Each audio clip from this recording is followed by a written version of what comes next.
Zombie. Kata ini mungkin sering didengar dari cerita film horor atau fantasi, atau video game.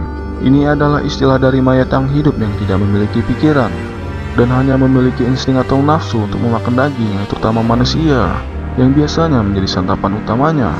Tetapi sebenarnya zombie adalah kisah nyata yang asli, dan benar-benar ada. Tetapi zombie ini sedikit berbeda dengan zombie yang sering kita lihat, yang biasa kita lihat dari cerita dari fiksi ilmiah. Zombie yang dikatakan ini adalah zombie yang timbul kepada hewan-hewan kecil dan serangga.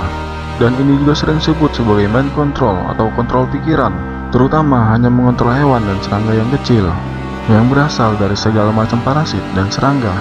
Jadi, jangan terlalu khawatir pada parasit dan serangga tersebut, sekarang hanya menyerang hewan-hewan kecil saja. Tetapi Anda juga boleh khawatir jika apabila ada ikut campur tangan manusia yang dapat memodifikasi larva dan virus zombie yang dirancang secara spesifik untuk menyerang pada manusia. Jika ini benar-benar terjadi, maka kisah cerita manusia akan musnah atau bisa saja terjadi seperti kisah dari film. Atau malahan, manusia bisa mengatasinya sendiri, berbeda dengan apa yang kita lihat dari kisah-kisah novel dan fiksi ilmiah. Tetapi entahlah, tidak ada siapapun yang tahu.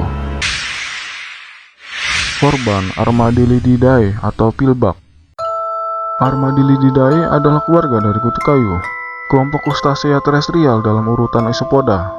Ini adalah krustasea kecil pemakan kulit kayu, lumut, dan bahan organik lainnya, dan suka meringkuk menjadi bola-bola kecil ketika terancam. Mereka juga sering menyembunyikan diri dari setiap burung yang datang di sekitar saat mencari makanan. Tetapi ketika terinfeksi cacing parasit, Pilbak tiba-tiba berubah dan bertingkah aneh seperti mereka merasa ingin bunuh diri. Saat sudah menjadi zombie, mereka merangkak keluar ke tempat terbuka. Mereka menjadi zombie karena akibat memakan sejenis cacing parasit Ansatepalon atau Plagiorhynchus cylindriceus yang berasal dari kotoran burung. Parasit ini hidup di saluran usus burung jalak yang telah buang kotoran tepat ke arah Pilbak. Pilbak biasanya suka menikmati kotoran burung. Setelah di dalam tubuhnya, parasit ini mengambil alih otak dan menjadikan zombie untuk melakukan hal-hal gila dan tidak beralasan, seperti mengekspos keberadaannya agar dilihat oleh predator di dekatnya. Salah satu predator itu adalah burung. Dan dengan demikian, parasit meneruskan lagi perjalanannya dan mencari dan menjadikan Pilbak lain menjadi zombie, untuk meneruskan siklus hidup mereka lagi di dalam perut burung. Korban kecoa. Tawon Dementor berasal dari genus Empulex. Mereka memiliki penyengatan yang biasa dimiliki oleh tawon, tetapi yang berbeda dalam kisah nyata ini adalah racun tawon menjadikan kecoa tak mampu bergerak. Mereka sering mencari mangsa untuk bertelur ke tubuh korbannya. Mereka menyengat tepat ke arah otak, kemudian sengatannya menargetkan seikat saraf di perut kecoa, di mana kemudian racunnya memblok reseptor bahan kimia yang disebut oktopamin, sebuah neurotransmitter berfungsi untuk dapat bergerak sukarela. Dengan reseptor yang diblokir, saraf pada kecoa tidak dapat lagi menerima sinyal dari otak untuk bergerak, serta membuat tubuhnya lumpuh dan tidak lagi di bawah kendali kecoa, dan kemudian menculiknya. Setelah diseret ke sarang tawon, kecoa ini masih dapat terus hidup meskipun perutnya sedang ditanam dengan telur tawon. Larva itu kemudian menetas dan memakan isi kecoa itu yang masih hidup saat lumpuh. Sebulan kemudian, setelah menetas dan menjadi dewasa, tawon dewasa yang telah lahir itu terbang jauh dari TKP dan hanya menyisakan bangkai dari kecoa dan meneruskan kembali siklus hidupnya. Korban semut. Penemuan tentang zombie terjadi sepanjang waktu.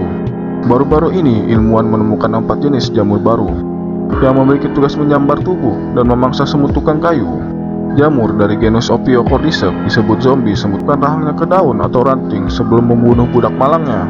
Semut zombie ini yang kemudian meninggalkan koloninya itu menggigit dengan rahang. Korban kepiting. Toritip adalah hewan laut yang berkulit luar. Adalah arthropoda anggota infrakelas Cirripedia, subfilum Crustacea, dan masih berkaitan dengan kepiting dan lobster. Biasanya, mereka hidup di bebatuan atau sisi kapal, menyaring makanan dari air. Namun, toritip Briarosaurus menginfeksi kepiting raja, mengubahnya menjadi zombie yang mengasuh dan memelihara parasit. Ini adalah kisah kepiting jantan bertemu dengan teritip. Teritip pergi mencari kepiting, dan ketika menemukan host atau tuan rumah yang cocok, ia menyuntikkan selnya ke dalam aliran darah kepiting. Sel-sel ini membelah dan membentuk benang yang bercabang. Mereka terlihat seperti jenis akar menyebar ke seluruh kepiting dan menyerap nutrisinya. Parasit ini pada dasarnya mengambil alih otak kepiting. Ini adalah tubuh dewasa dari parasit. Ketika itu siap mereproduksi, parasit ini menciptakan kantung telur yang berkembang di daerah yang sama seperti kepiting betina yang sedang mengandung. Tetapi yang berbeda adalah mereka membuat larva parasit, bukannya larva kepiting, yang kemudian menjadikan kepiting ini menjadi ibu yang baik saat menjaga kantung telur parasit. Mereka akan membersihkannya, serta akan mengepakkan perut mereka di kolom air untuk memelihara dan merawatnya. Kepiting jantan ini bahkan mulai mengembangkan karakteristik kepiting betina. Jadi, parasit ini benar-benar mengendalikan perilaku mereka.